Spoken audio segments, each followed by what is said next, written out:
شهر رمضان الذي أنزل فيه القرآن هدى للناس وبينات من الهدى والفرقان الله تبارك وتعالى বলেন হে আমার বান্দা হে আমার বান্দি মাহে রমজানটা কেমন মাস এটা কি তোমরা জানো মাহে রমজান হলো এমন একটা গুরুত্বপূর্ণ মাস যে মাসে আমি আল্লাহ রাব্বুল আলামিন মহাগ্রন্থ আল কোরআনকে নাযিল করেছি মাহে রমজান এত গুরুত্বপূর্ণ যেই মাসে আমি আল্লাহ কোরআন নাযিল করেছি সুবহানাল্লাহ তাফসীরে মাজহারিতে আল্লামা সানাউল্লাহ পানিপতি রহমাতুল্লাহি আলাইহি বলেন আল্লাহ রাব্বুল আলামিন মাহে রমজানের প্রথম তারিখে 10টা সহিফা আল্লাহ তাআলার খলিল ইব্রাহিম আলাইহিস সালাতু ওয়াস সালামের উপর নাযিল করেছেন সহিফা ইব্রাহিমী নাযিলের 700 বছর পর মাহে রমজানের 6 তারিখে আল্লাহ তাআলার পয়গম্বর মুসা আলাইহিস সালাতু ওয়াস সালামের উপরে তাওরাত কিতাব নাযিল করেছেন তাওরাত কিতাব নাযিল করার 500 বছর পর 13 রমজানে আল্লাহ তাআলার পয়গম্বর দাউদ আলাইহিস সালাতু ওয়াস সালামের উপরে জাবুর কিতাব নাযিল করেছেন জাবুর কিতাব নাযিল করার 1200 বছর পরে 18 রমজানে আল্লাহ তাআলা আল্লাহর পয়গম্বর ঈসা আলাইহিস সালাতু ওয়াস সালামের উপরে ইনজিল কিতাব নাযিল করেছেন ইনজিল কিতাব নাযিল করার 600 বছর পর মাহে রমজানে আল্লাহ রাব্বুল আলামিন নিজের হাবিব আখিরি জামানার পয়গম্বর মুহাম্মদুর রাসূলুল্লাহ সাল্লাল্লাহু আলাইহি ওয়াসাল্লামের উপরে কুরআন নাযিলের সূচনা করেছে প্রায় সব কয়টি আসমানি গ্রন্থ আল্লাহ রাব্বুল আলামিন এই রমজান এই মাসে নাযিল করেছেন এই মাসে তাহলে মাসটার দাম মর্যাদা তো আল্লাহ তাআলার কাছে অনেক দামি একটা মাস এই মাসের আরেকটা বৈশিষ্ট্য এই মাসে আল্লাহ রাব্বুল আলামিন একটা নফল নামাজ নফল ইবাদতের সওয়াব বৃদ্ধি করতে করতে আল্লাহ তাআলা একটা ফরজের সমপরিমাণ সওয়াব দান করে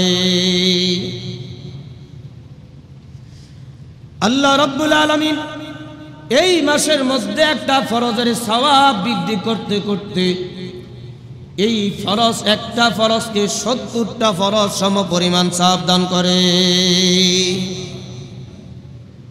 এই মাসের এটা হলো আরেকটা বৈশিষ্ট্য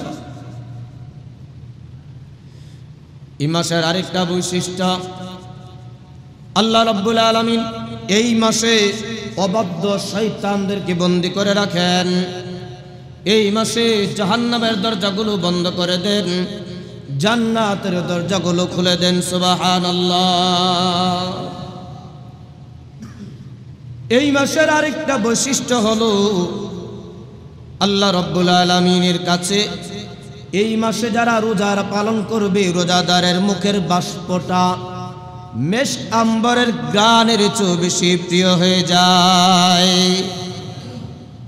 মেশক আম্বরের গানের চেয়ে বেশি প্রিয় রোজাদারের মুখের বাষ্প মুখের গন্ধ না মুখের বাষ্প পেটটা খালি থাকলে একটা বাষ্প তৈরি হয় মুখের মধ্যে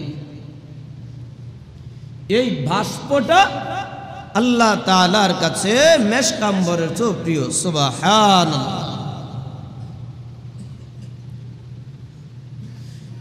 13 এই মাসের আরেকটা বৈশিষ্ট্য, এই মাসে আল্লাহ রাব্বুল আলামিন রোজাদারদের জন্য জান্নাতকে দৈনিক সুসজ্জিত করেন। সুবহানাল্লাহ। দৈনিক সাজান জান্নাতকে, দৈনিক। এই মাসের আরেকটা বৈশিষ্ট্য হলো, এই মাসে যারা রোজা পালন করবে ওই রোজাদারদের জন্য ইফতারের সময়ে পানির মাছ তার জন্য দোয়া করে। পানির মাছ রোজাদারের জন্য দোয়া করে। এই মাসের আরেকটা বৈশিষ্ট্য হলো, মাহে রমজানের সর্বশেষ তারিখ আল্লাহ রাব্বুল আলামিন রোজাদারদেরকে পাইকারিভাবে ক্ষমা করেন। এই মাসের কতগুলো বৈশিষ্ট্য, অন্য মাসের এই বৈশিষ্ট্য নাই।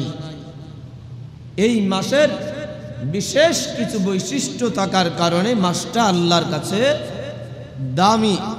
হয়তো আল্লাহ এই দামি মাসটাকেই রোজার জন্য নির্বাচন করেছেন, এই মাসটা দামি হওয়ার কারণে।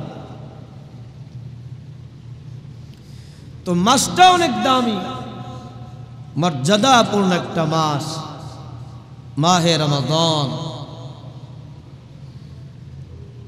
এই মাসটা এত মর্যাদাওয়ালা মাস। আরেকটা হলো, এই মাসটা হলো নেক আমলের সিজন, নেক আমলের সিজন। এত দামি মাস, এই দামি মাসকে মূল্যায়ন করা চাই, দামি মাসটাকে মূল্যায়ন করতে হবে। রহমত, বরকত, মাগফিরাতের মাস হলো এই মাহে রমাদান। এত দামি মাস পাওয়ার পরও কেউ যদি নিজের জীবনের গুনাহ ক্ষমা না করাইতে পারে, তার জন্য জিবরাইল আলাইহিস সালাতু ওয়াস সালাম বদদুয়া করেছেন, আর নবীজি সে বদদুয়ার উপর আমিনের সিল মেরে দিয়েছেন। মাহে রমজান সামনে আসতেছে, এই রোজার ব্যাপারও কেউ যদি হিম্মত করে, সাহস করে যে না আমি পুরো এক মাস রোজা পালন করব, পুরো এক মাস আমি রোজা রাখব, এই মনের সাহসের কারণে, হিম্মতের কারণে পুরো এক মাস সে রোজা রাখতে সক্ষম হবে।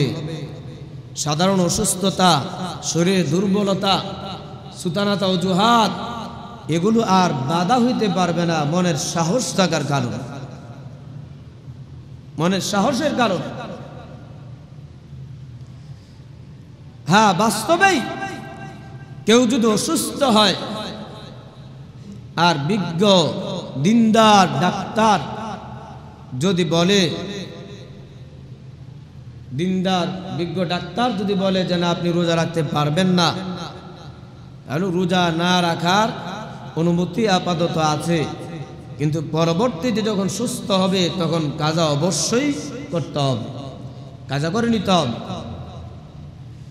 অনেক সময় ডাক্তারও বলতে হয় না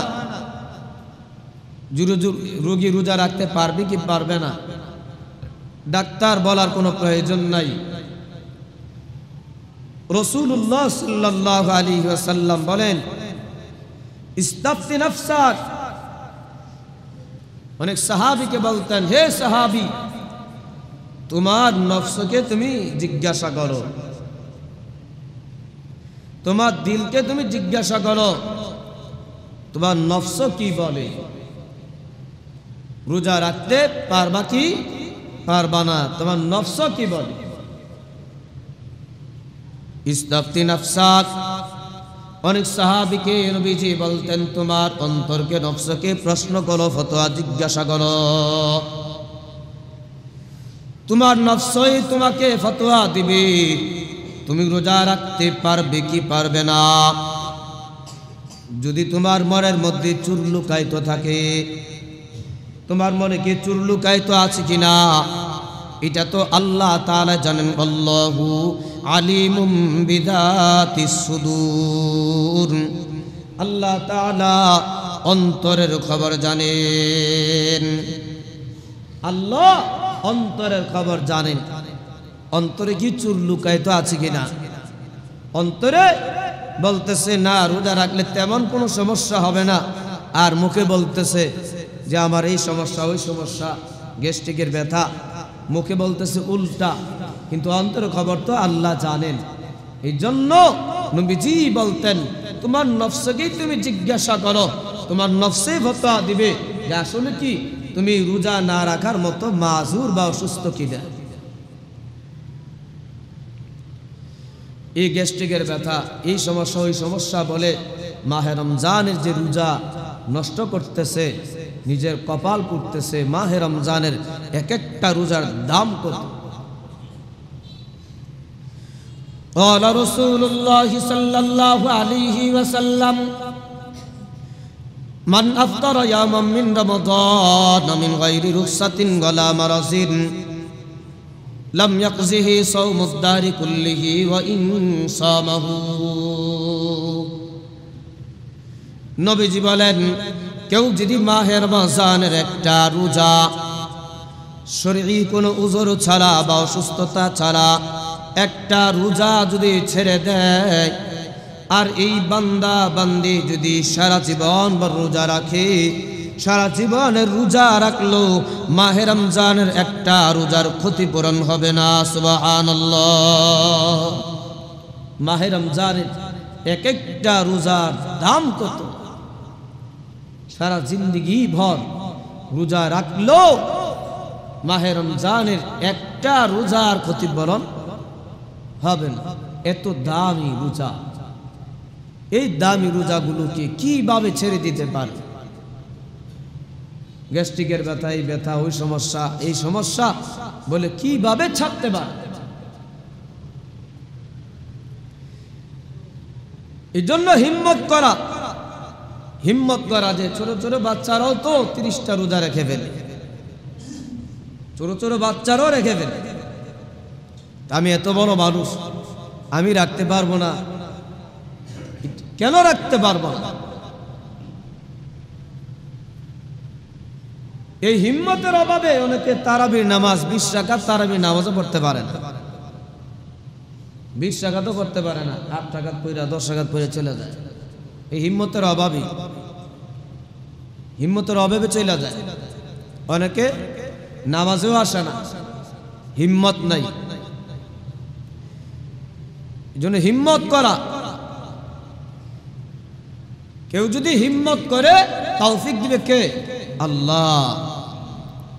কেউ যদি নিয়ত করে, হিম্মত করে যে না আমি পুরা 1 মাস রোজা পালন করব, পুরা 1 মাস 20 রাকাত তারাবির নামাজ আদায় করব, বিশেষ তিলাওয়াতে কোরআন কমপক্ষে একটা খতম কোরআন পড়ব, কেউ যদি এই হিম্মত করে তৌফিক দিবেন আল্লাহ। ومن يستغني يغنه الله ومن يستعف يعفه الله ومن يتصبر يصبره الله। নবীজি বলেন কোন বান্দা বান্দি যদি নিয়ত করে যে আমি কারো দ্বারস্থ হব না, আমি কারো দ্বারস্থ হব না, কেউ যদি নিয়ত করে হিম্মত করে, আল্লাহ রাব্বুল আলামিন তাকে কারো দ্বারস্থ করবেন না। কোন বান্দা বান্দি যদি হিম্মত করে নিয়ত করে আমি গুনাহমুক্ত জীবন যাপন করব, আল্লাহ রাব্বুল আলামিন তাকে গুনাহমুক্ত জীবন যাপন করার তৌফিক দান করবেন। কোন বান্দা বান্দি যদি হিম্মত করে নিয়ত করে আমি ইবাদতের উপর অটল থাকব, পুরা 1 মাস আমি রোজা পালন করব, পুরা 1 মাস 20 রাকাত তারাবি নিয়মতান্ত্রিক জামাতের সাথে আমি আদায় করব, পুরা 1 মাসে আমি কোরআন তিলাওয়াত করব, কোনো বান্দা বান্দি যদি এমন হিম্মত করে নিয়ত করে, আল্লাহ রব্বুল আলামিন ইবাদতের তৌফিক তাকে দান করবেন। আগে তো হিম্মত লাগবে, আগে নিয়ত করতে হবে, তারপর হিম্মত করতে হবে, তাহলে আল্লাহ দান করবেন, তৌফিক দান করবেন। যাদের হিম্মত নাই, আচ্ছা শুরু করে দেখি রোজাটা শেষ করতে পারি কিনা দেখি, মনে হয় পারবো না, একবার মনে হয় পারবো না, আচ্ছা আর একটু দেখি, এমন নিয়ত যাদের আছে তাদের কষ্ট হয়, তাদের কষ্ট হয়। কারণ তারা রোজাটা আল্লাহর ভয়ে রাখে না। আল্লাহর ভয়ে রাখলে ওই নিয়তটা আসতো না, আচ্ছা দেখি পারি কিনা। আরে পারবো, আমি পারতেই হবে, আমাকে দুনিয়ার সব কাজ আমি পারি, এটা কেন পারবো না, আমাকে পারতেই হবে, এমন হিম্মত করতে হবে। এমন হিম্মত করলে সহজ। হিম্মতের অভাবে অনেক ভাই নিজে রোজাদার হইল, এই হিম্মত না থাকার কারণে আরেকজনের রোজা ভাঙ্গে, আছে না নাই? হিম্মতের অভাবের কারণে। কারণ হিম্মত গিয়া ঠেকছে আরেক জায়গায়, আমি এই রমজানের এই দিনের বেলা দোকান না চালাইলে আমি খাবো কি, পরবো কি, আমার বিবি আমার সন্তানরা কি খাবে। এখনো ওই হিম্মত নাই যে খাওয়ায় পালে কে? আল্লাহ। এই হিম্মতটা নাই। এই হিম্মতটা না থাকার কারণে মাহে রমজানে নিজে রোজা রাখলো, আরেকজনের রোজা ভাঙ্গায়, আর বিভিন্ন যুক্তি এটার পেছনে খুঁজে খুঁজে বের করে যে সেই রোজা রাখছে না, সে একজন মাজুর মানুষ, সে খাইব কোথায়, সে কোথায় খাবে, কি ফিকির চিন্তা, এর খাবার ফিকির করতেছে, অসুস্থ মানুষ, সে কোথায় খাবে, আরেকজনের খাবারের ফিকির করতেছে, চিন্তা কি? আপনার অন্তর খবর আল্লাহ জানে কি জানেন না? উদা খামা খা ফাও কথা মুখ দিয়া বলা দরকার কি? তার ফিকির সে নিজেই করবে। যদি কেউ অসুস্থ হয়, তার খাবারের ফিকির সে নিজেই করবে, তাও প্রকাশ্যে খাওয়ার অনুমতি তো তার জন্যও নাই, তার জন্যও নাই। মাহে রমজান মর্যাদাপূর্ণ মাস, তার মর্যাদা দিতে হবে, তাকে মূল্যায়ন করতে হবে। একজন মাজুসি মাহে রমজানের মূল্যায়ন করার কারণে তার মৃত্যুর সময়ে কালিমা নসিব হয়ে গেছে। সুবহানাল্লাহ। নুজহাতুল মাজালিস একটা কিতাব, ওই কিতাবের মধ্যে আছে একজন অগ্নি পূজক তার সন্তানকে লক্ষ্য করলেন, সন্তানকে দেখলেন মাহে রমজানে প্রকাশ্যে খাওয়া দাওয়া করতেছে। সন্তানকে ধমক দিলেন, হে বেটা, এই মাসটা কেমন মাস জানো? এই মাসটা তো মুসলমানের পবিত্রতম মাস। এই মাসে মুসলমানরা দিনের বেলা পানাহার থেকে বিরত থাকে, তুমি কেন এই মাসে প্রকাশ্যে পানাহার করে তুমি মাসের ইজ্জত নষ্ট করতেছ? ওই মাজুসি নিজের সন্তানকে আঘাত করলেন, ধমক দিলেন। এই মাজুসি অগ্নি পূজকের প্রতিবেশী একজন বুজুর্গ আলেম দ্বীন ছিলেন। মাজুসির ইন্তেকাল হয়ে গেলে ওই আল্লাহওয়ালা বুজুর্গ আলেম দ্বীন স্বপ্নে এই অগ্নি পূজককে দেখলেন। অগ্নি পূজক জান্নাতের মধ্যে ঘুরতেছে আর জান্নাতে ফলমূল খাচ্ছে। তা দেখে প্রশ্ন করলেন অগ্নি পূজককে, ভাই তুমি জান্নাতে কিভাবে গেলে? তোমার তো জান্নাতে যাওয়ার কথা না, তুমি কেন জান্নাতে গেলে? অগ্নি পূজক উত্তর দিলেন, হযরত, মুসলমানের মাস মাহে রমজান, এই রমজানে প্রকাশ্যে আমার সন্তান পানাহার করতেছি বিদায়, রমজানের সম্মানের খাতিরে আমি আমার সন্তানকে শাসন করেছি বিদায় আল্লাহ তাআলার কাছে এই ইজ্জতটা সম্মানটা পছন্দ হয়েছে, যার কারণে আল্লাহ তাআলা আমার ইন্তেকালের সময়ে আমার কালিমা নসিব করে দিয়েছেন। সুবহানাল্লাহ।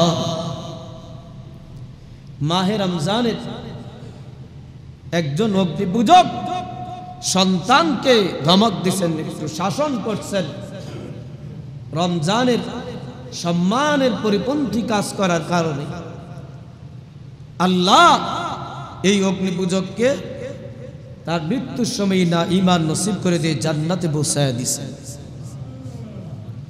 তাহলে প্রকৃতপক্ষে একজন মুসলমান, একজন রোজাদার, সে যদি মাহে রমজানকে সম্মান করে, ইজ্জত দেখায়, তাহলে তো তার জন্য মর্যাদা আরো বেশি হওয়া চাই।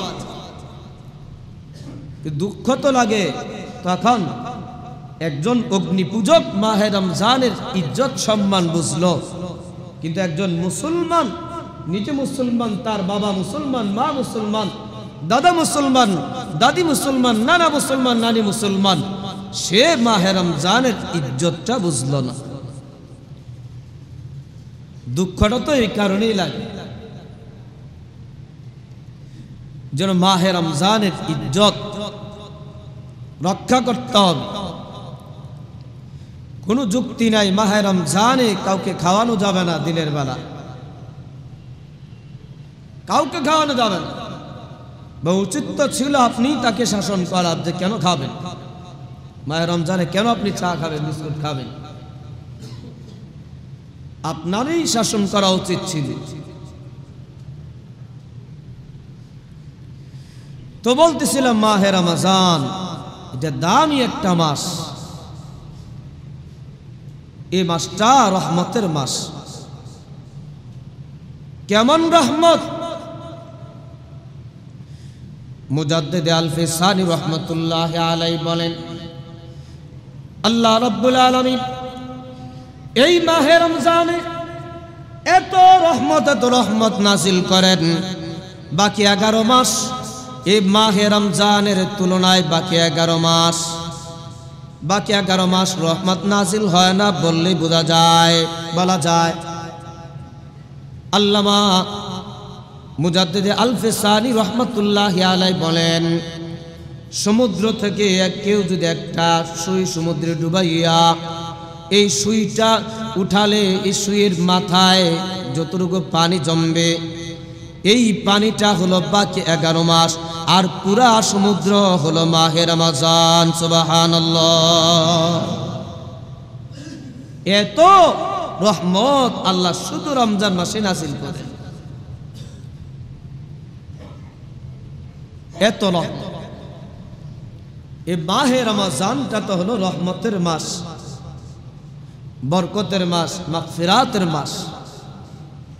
এই মাসটা অনেক দামি, এই দামি মাসটাকে মূল্যায়ন করা, এখন থেকে হিম্মত করা যে না, হইতে পারে এই মাসটা আমার জীবনের শেষ মাহে রমজান, আমি এই মাসটাকে মূল্যায়ন করব, পুরা 1 মাস আমি রোজা পালন করব, 20 রাকাত তারাবির নামাজ আদায় করব, কমপক্ষে একটা খতম কোরআন তেলাওয়াত করব, নিজের আমলকে হেফাজত করব। এই হিম্মতটা এখনই করা চাই। এই হিম্মত করলে এটা সম্ভব, অসম্ভব না। মানুষ পারে না এমন কোন কাজ এই পৃথিবীর মধ্যে নাই। অনেক ভাই আছেন যে হুজুর রোজা রাখতে পারি না, অসুস্থ না কিছু না, রাখতে পারি না, ক্ষুধা লেগে যায়। রাখতে পারবে কিভাবে? অভ্যাস তো করতে হবে। এটা কোনো কথা না। দুনিয়া সব কাজ চলে, এখানে কেন চলবে না? এটা মনের দুর্বলতা। এই জন্য হিম্মত করা চাই যে হ্যাঁ, আমি পুরো 1 মাস রোজা পালন করব, পুরা 1 মাস আমি 20 রাকাত তারাবির নামাজ আদায় করব, কমপক্ষে একটা খতম কোরআন তেলাওয়াত করব, এবং সবাই নিজকে দায়িত্ববান মনে করা, যারা এই মাহে রমজানের এহতেরাম পরিপন্থী, সম্মান পরিপন্থী কাজ যারা করবে, নিজকে দায়িত্ববান মনে করা, তার প্রতিরোধ আমি নিজেই করব। সবাই যদি নিজকে দায়িত্ববান মনে করে, তাহলে কোথাও কোথাও প্রকাশ্যে কেউ পানাহার করানোর সাহস করতে পারবে না। এই এলাকার শত শত মানুষ, কয়েক হাজার মানুষ যদি দায়িত্ববান সবাই মনে করত, তাহলে সবার চোখের সামনে একজনের দোকান খুলে আরেকজনের রোজা নষ্ট করাইতে পারত না। এটা খেয়াল তামাশা নয়, শরীয়ত খেয়াল তামাশা না। ব্যক্তি অধিকার এখানে খাটানোর কোনো সুযোগ নাই। আপনি এই আলো বাতাস ব্যবহার করতেছেন, আল্লাহর ছাদ আপনার তৈরি না, আল্লাহর তৈরি। জমি আল্লাহর তৈরি, আলো বাতাস সব কিছু আপনি আল্লাহর ভোগ করতেছেন। আর অধিকার খাবেন ব্যক্তি অধিকার, এই খোলা যুক্তি কোথায়? আল্লাহর হুকুমে এখানে বাস্তবায়ন হবে। এখানে ব্যক্তি অধিকার দিয়ে কারো রোজা ভাঙ্গার অধিকার নেই। আল্লাহ তাআলা আমাদের সবাইকে বুঝার, আমল করার তৌফিক দান করেন।